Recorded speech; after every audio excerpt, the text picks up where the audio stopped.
యువత వాజ్పేయి జీవితాన్ని తెలుసుకోవాల్సిన అవసరముందని బీజేపీ రాష్ట్ర అధ్యక్షుడు రామచంద్రరావు అన్నారు.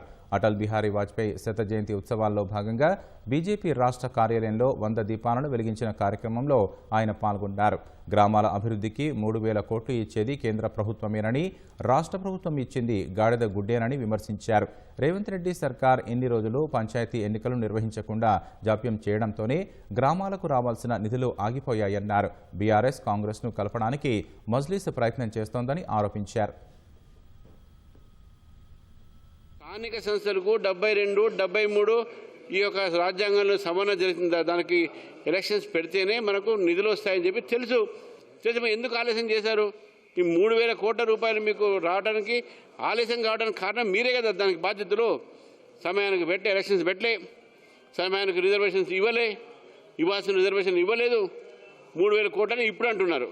గ్రామీణ ప్రాంతంలో కేంద్ర ప్రభుత్వం ఇచ్చినటువంటి నిధులతోనే పనులు జరుగుతున్నాయి. రాష్ట్ర ప్రభుత్వము దగ్గర వాళ్ళు చేసే పని గుండు సున్నా. వీళ్ళు అన్నారు కదా మీరైతే గుండు సున్నా అని. మీరు పెట్టింది గాడిద గుడ్డు, అసలు మీరు పెట్టింది ఇప్పుడు గాడిద గుడ్డు.